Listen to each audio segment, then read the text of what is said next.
Good morning, everybody. The Simple Handicap for Tuesday, September 10th. Thank you for making me a part of your morning. We'll get straight to the market rundown for Tuesday because there's a whole lot to talk about as we put week one in the rearview mirror and start looking forward to NFL week number 2. So we're going to go through every point spread, total, game on the board. We'll talk about everything that you need to know to get you on your way this Tuesday morning. Want to give a shout out to everybody watching on YouTube. Lots of folks listening on Apple and Spotify each and every morning, but the YouTube numbers for the first time I've ever done the podcast each morning on video have been substantial for week one. So thank you very much if you're watching. If it's your first time, there's a subscribe button down below. Appreciate if you hit like as well. And if you're listening through your headphones on Apple or Spotify on your way to work, maybe you're walking the dog, getting ready for your Tuesday morning, appreciate you very much as well tuning in. Let's get to it with the market rundown for NFL week number 2. Starts off Thursday night football. Buffalo Bills on the road at the Miami Dolphins. This was Miami 2 at open, got up to 2.5. There was some shading towards 3. As soon as it got there, we saw Bills money come back, and we were down to Miami -2 at Chris, -1.5 almost everywhere across the board. The total was up as high as 50.5. It is now coming down. We are to a flat 49 this morning with 48.5 showing at Pinnacle, FanDuel, DK, and a few other places as well. But Chris and Circa holding steady at 49. Couple injuries to watch in this one. The biggest one for the Buffalo Bills is going to be Teron Johnson and the defensive backfield. He is going to miss the game with the forearm injury, their main nickel corner, arguably the best defensive back that they have on the roster. His absence is certainly going to matter a ton against this Miami Dolphins offense with Tyreek Hill, Jalen Waddle, and a ton of speed. The Miami injury report is going to be highlighted by Achane as well as Mostert. Both guys were DNPs on Monday. Worth monitoring their status today, obviously, in the injury report, as that's going to have an impact on both the total and potentially the point spread, too. Varying reports to how severe the injury to Achane is. I think he's the guy that most people will be watching. His prop receiving number took a lot of money over last week prior to the game. He's going to have a big impact on what this Dolphins offense is going to look like, but we are seeing this total start to come in because we saw the Bills go very run-heavy, try to keep things between the tackles. And the main criticism of the Dolphins offense this morning, after a lot of folks publish film review, look back throughout the box score and examine it a little more, very, very boom or bust for Miami. They had a couple of big plays, but not a lot of sustained offense against that Jacksonville defense. And so the way that the Bills played against the Cardinals, very soft, a ton of off coverage, kept everything in front, did not allow a lot of explosives. You would think those two matchups could provide for an interesting look at this total. But I say maybe a little bit surprised we haven't seen touch more Miami money come in, and there was that reversal on Buffalo. So of the moves on the board that stand out to me from Monday, how quick the Bills were taken up maybe stands out to me perhaps more than others. Let's get to Sunday. It's Las Vegas on the road at the Baltimore Ravens. Ravens a 9.5-point favorite across the board with a total of 41. That is down from 43.5 at open as under money comes in after a lackluster Raiders offensive performance against the Chargers. And the Ravens, well, probably going to find themselves in a spot where they're playing from ahead. Now, the big question with Baltimore, Lamar Jackson not practicing.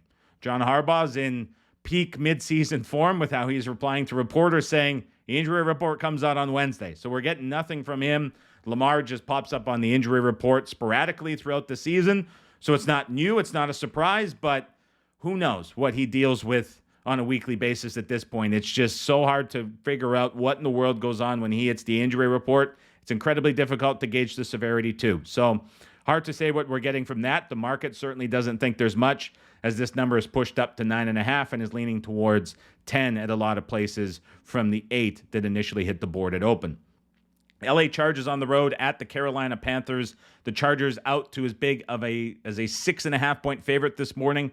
This opened 3.5. If you were watching the live stream reaction to opening lines, I was looking at it, I'm like, this is going to go up. And it's been going up. And I would say it's to the point now where you have to start thinking about Carolina.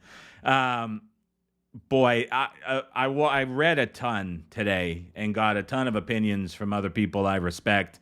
Had a lot of conversations, went back and forth. It was a full day at the screen before the Jets game that started at 6 a.m. We had releases early.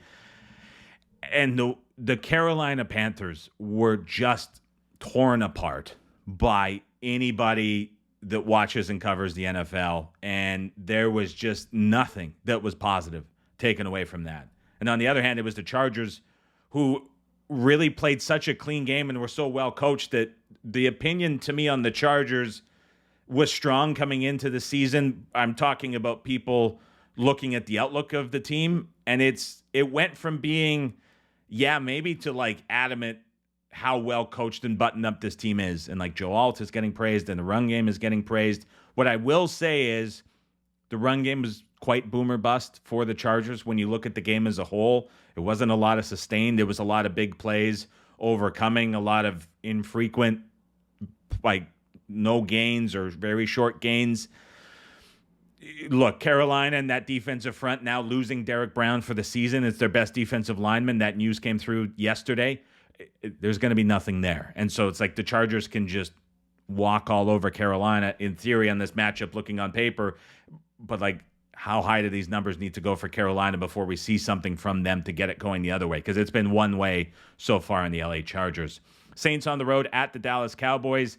Dallas opened 6.5-point favorite, still 6.5 across the screen. Total up from 44.5 to 45.5 and trending higher. Think we see this get to 46 or perhaps push up a little bit more. This is a game that I talked about on the Reaction podcast where it's like both teams overachieved so much that it offsets. But I would say right now, sitting here Tuesday morning, my one take from week one that's overreaction related would be that the Saints offense looked way better than it actually is. And I start to worry about that big weakness on the offensive line. It looked great against Carolina with no pass rush. Now you face a very good pass rush in the Dallas Cowboys. What is that going to look like with Carr being as sensitive to pressure as he is? So if this was a scenario where the expectations for the Saints remained in check and we saw the Cowboys against the Browns outperform as much as they did, would we still be sitting at 6.5? I don't think so. Tampa Bay on the road at the Detroit Lions. Detroit now a 7-point favorite across the board. Total in this game is 51. Didn't get to talk about the Lions directly. I had a tweet in reaction to the game that came out. Thought they really got away from their identity in the second half, which is using the offensive line, running the football. That is the strength of this team. We saw them get back to it in overtime and look amazing against the Rams.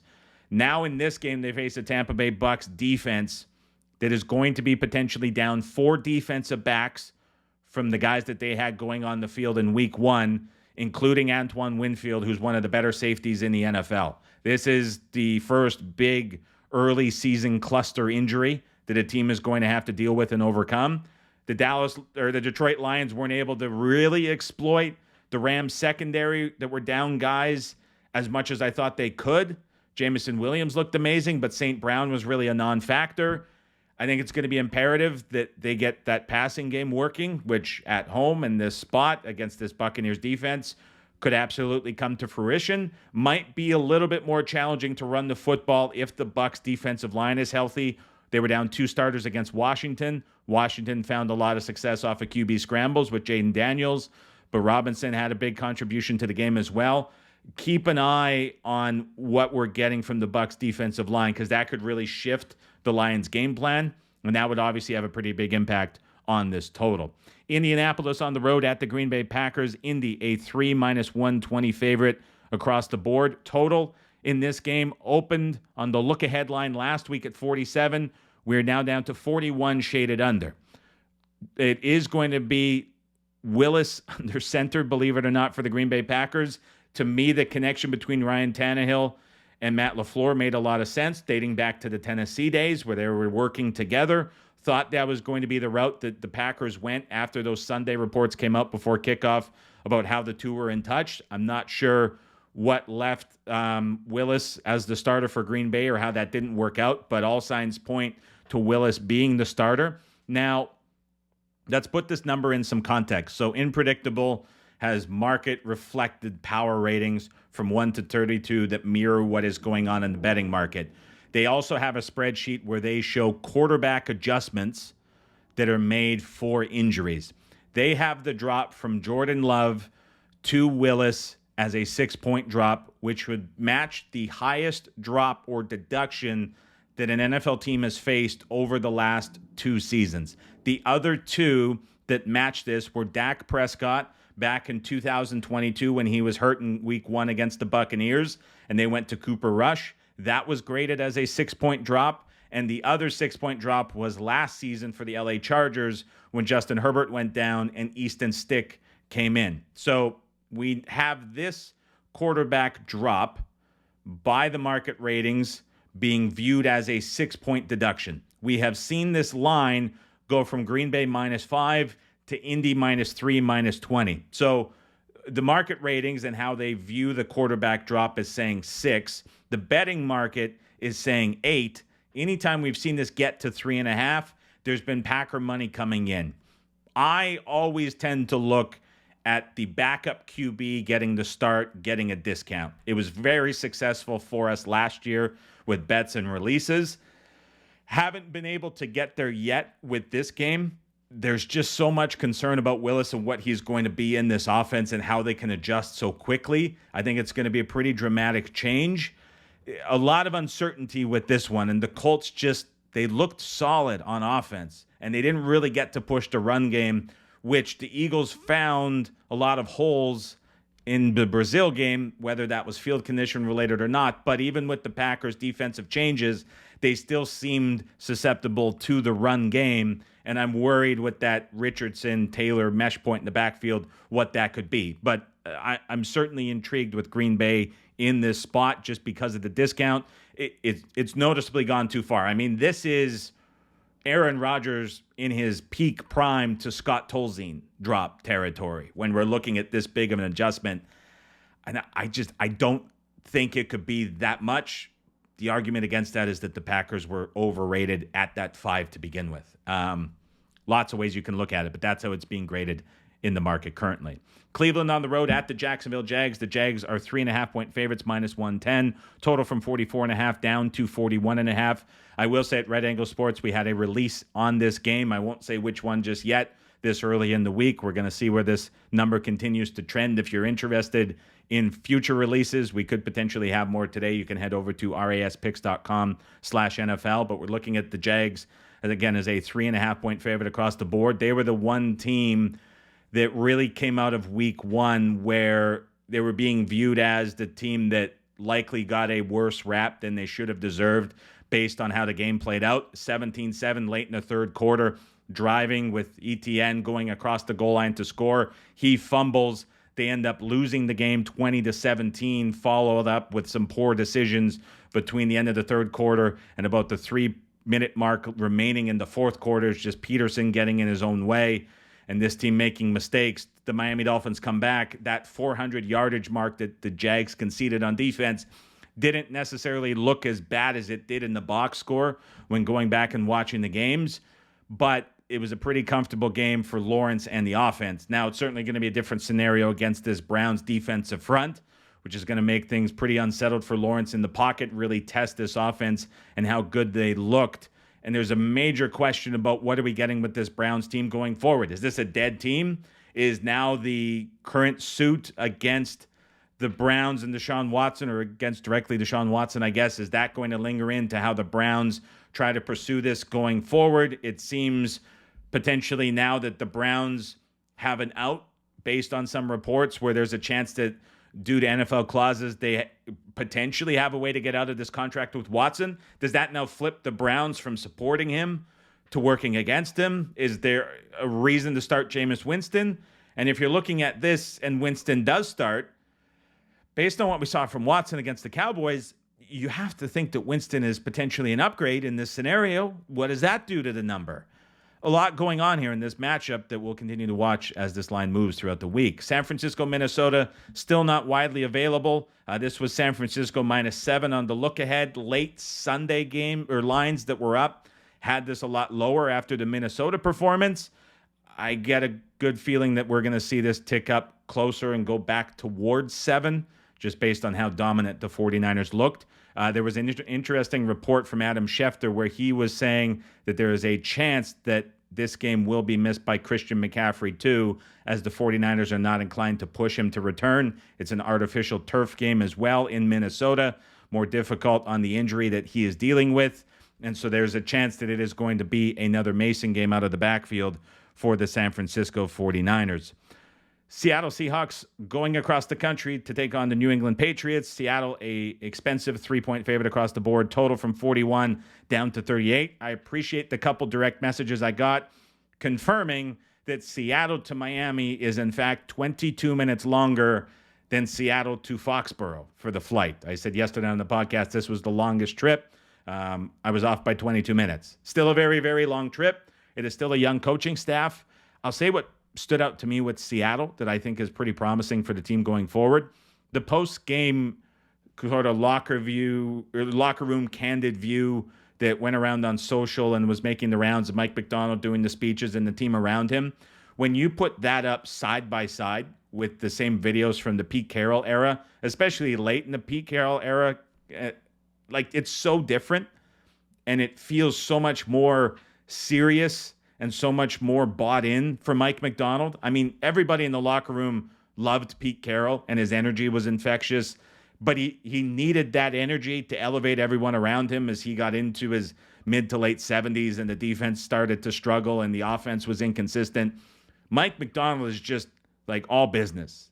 And it was interesting to see that difference in the Seattle locker room because it hasn't been there for years under Pete Carroll. It was such a different feeling in that locker room. And now you see it with Macdonald and you're like, this could get pretty interesting. And that defense was dominant against Bo Nix. And so they get a pretty attainable matchup here against the New England Patriots offense. But it is more than a field goal now being laid on the road in a bit of a cross-country test for Seattle. Jets, Titans still off of the board. This was Jets 4 on the look ahead. Total was 43.5. I would fully expect this total to open lower than 43.5. But then there's going to be a decision to make. Are the Jets an over team with a defense that's not nearly as good as we all thought it was coming into the year? Was that San Francisco making it look worse than it is? And what do we get from this Titans offense that really made mistakes down the stretch against the Bears defense that is now coming through with inconsistent ratings? So I think there's going to be some back and forth on this total. Probably see the point spread open up right where it was on the look ahead around 4. I think you're going to see decisions being made there too. Again, how much was the Jets offensive line and the run game struggles due to the 49ers front? Certainly going to be different against the Titans defensive front, which is a big step back from the San Francisco 49ers. Giants on the road at the Washington Commanders. Washington a 2.5-point favorite across the board. Total in this game from 41.5 up to 44. Red Angle Sports, we released over 42. Going back to it with the New York Giants over, just really looking against that Washington Commanders secondary, which was absolutely atrocious and picked apart by the Tampa Bay Buccaneers. That is a very bad unit in the defensive backfield for Washington without many answers. You're looking at starting cornerbacks with grades in the 30s going up against those Buccaneers wide receivers. For the Giants, it was pretty hopeless and helpless against the Minnesota Vikings and Brian Flores. But that was a Flores defense that brought a ton of pressure and had a lot of success. It's not going to be the same with the Washington Commanders. And if you have this Malik Neighbors squeaky wheel emerging, I know a lot of those quotes and videos were taken out of context online. There was a 4-minute clip that was cut down to a 20-second clip. Again, everybody's out to make bad of Daniel Jones. The way he looked on the field, certainly deservingly so against the Vikings, but that Neighbors clip was a little out of context, but I certainly think he's going to be involved. We saw Mike Evans be wide open at times. We even saw out of the backfield for Rachaad White have success if the Giants are going to end up going to checkdowns with some of their depth backs too. I think there's a path for both of these offenses, and this total is up to 44 and trending higher. LA Rams on the road at the Arizona Cardinals. The Cardinals go from a 2-point dog to a 1.5-point favorite. Total 48 is up to 49.5. For the LA Rams, it's all about watching the offensive line. We know now that Puka Nakua's on IR. He is going to miss at least 4 games. But you have Noteboom, Avila, 2 other offensive linemen for the Rams in jeopardy with their status for this game. It's an interesting market and interesting scenario because how much of that Rams effort against the Lions was driven by Stafford going back, the revenge angle? Was that McVay maximizing the offense and getting all he could out of it in that one spot? It seemed wildly impressive in the moment, and it was. There's no question about it, but that is not a sustainable way to play in the NFL for the Rams going forward. So if there are still these injuries, for McVay to get an equal amount of effort and execution out of this team for another week, that is a very, very, very steep ask. Now, the market's moving towards Arizona. There was intrigue by the market early against the Buffalo Bills. Bills' money came back late. That game fell right on the number. Could have they found Marvin Harrison wide open late in the game to have the go-ahead touchdown? Possibly. They were still leading the Bills 17-3 and were a third down conversion away from potentially taking that into the half. The Arizona Cardinals, in many ways, despite some anemic offensive numbers as a whole, looked quite impressive in that game against the Bills. Now they go home for their home opener hosting the Rams off of a tough overtime loss against the Lions, where you just wonder, what do the Rams have left in the tank for a repeat performance in week 2? Cincinnati on the road at the Kansas City Chiefs. 3.5 on the look ahead is out to 6. Waiting on news for Jamar Chase being officially 100%. Last week he deemed himself as limited. Still had a relatively decent performance, all things considered, as the leading receiver for the Bengals. But the big film takeaway from so many people I respect is this Bengals offense is not the same without both Chase and Higgins on the field. And Higgins' status certainly seems in jeopardy for this game. Now, this number was out to 6.5 doing the reaction podcast, and there was no way that could hold. That was just too big of a number. We're seeing 5.5 start to show at a couple sports books, soft 6 at Chris. So there's some number grabbing here going on with the Cincinnati Bengals. If Higgins doesn't go, I think you still go into this game with offensive concerns for Cincinnati. I fully believe it's going to be better than what they put on the field against the New England Patriots. And we're also on Hollywood Brown watch for the Kansas City Chiefs. If you add his speed on the field, this Bengals defense is really going to be tested in the backfield. They weren't really pushed a lot by the Pats in that regard. We know that Kansas City is going to be able to run. You think about the weakness in the Bengals, it's the interior of the D line. When you think about the strength of the Chiefs' offensive line, it's in the interior. So this is a spot where Pacheco can be dominant, and if you have speed threats out wide, Kansas City's moving the football. So Bengals offensive uptick. You have the Kansas City Chiefs likely getting more out of their offense in a better matchup and a worse defense than what they faced against the Ravens. At Right Angle Sports, we released the over at 46.5, and I would be surprised if this total ends up coming back that way. There was some under money that came in early on Monday. I just really did not agree with that at all when you're looking at this. I don't think a Bengals-Chiefs game can have a shorter total than a Bengals-Ravens game, not with the way the Bengals defense looked against the New England Patriots. Steelers on the road at the Denver Broncos. Pittsburgh, a soft 3-point favorite across the board. Total from 40.5 down to a flat 36. We are trending back to Steelers totals territory in December of last year, where we were in the low 30s. Nobody wants any part of the Broncos and Bo Nix and that offense. That was the worst performance of any team in week 1. And the Pittsburgh Steelers going back and forth about who is going to be the quarterback. Denver has a much steeper challenge facing the Steelers' defensive front. And it was interesting to hear Sean Payton say it as such. He said the Steelers are, in fact, a better defense than Seattle. And so to hear a head coach obviously praising another team and an opponent, that's pretty common. But to just openly and adamantly announce that it's a tougher test after the offense struggled that much doesn't give you a whole lot of optimism. So I thought that was a very interesting comment. And again, the Steelers win that game at Atlanta. They didn't score an offensive touchdown, so it makes a lot of sense to see this total come down. Sunday Night Football, it's the Chicago Bears on the road at the Houston Texans. Rome Odunze is a name to watch on the injury report as he is getting further tests for his lower body injury. We'll get more news on that today. Houston out to a flat 7-point favorite across the board. Total from 46.5 down to 45.5. And then it is Monday Night Football, Atlanta on the road at the Philadelphia Eagles. The Eagles continue to take money even at 6.5, now out to 6.5, minus 120, with the total holding steady at 47. Another big film takeaway from all of the Monday reports was that Kirk Cousins was sitting in shotgun. It was a career high rate for shotgun. It was a career high rate for pistol. It was a career low rate for being under center. We know Kirk Cousins is a quarterback that thrives being under center and running play action. Falcons didn't use it. Real chance that Kirk Cousins is still dealing with limitations coming off of the injury.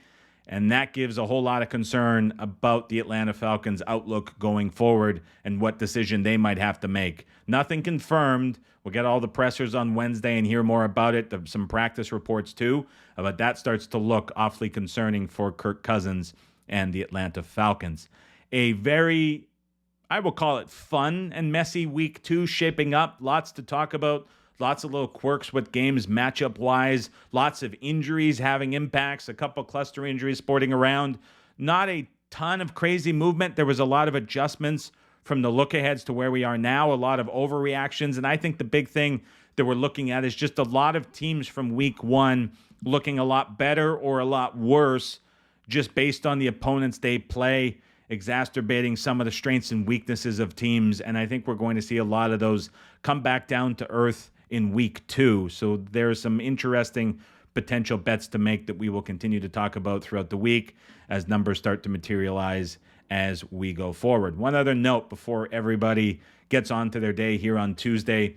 Overs go 9-7 in week 1, but there is just one passer for the week that goes over 300 yards. That was Tua in Miami. What is driving all of this scoring, despite not having elite quarterback play almost anywhere in the league? Part of it definitely comes from the field goal size, as we had 7 more 50-yard plus field goals made in week 1 than any other week in NFL history. Teams are attempting longer field goals at a higher rate than ever before, and kickers are making them through 1 week so far this season at a rate that is nearly the same as the old extra point rule before they moved it back to the 33-yard line. So kickers were dominant in week 1, and we'll have to see if that trend continues, because obviously a lot more teams starting 6, 7, 8 yards further than typical with the new kickoff rule and how teams are playing that. So they're now in position to kick these field goals more often than usual. Really bad quarterback play in week 1, but special teams kickers on offense having a historically good start to the season. So some total intrigue will definitely play out in that in week 2 and week 3 going forward. That'll do it for me today. Have a fantastic Tuesday, everybody. We'll chat to you tomorrow morning on the podcast.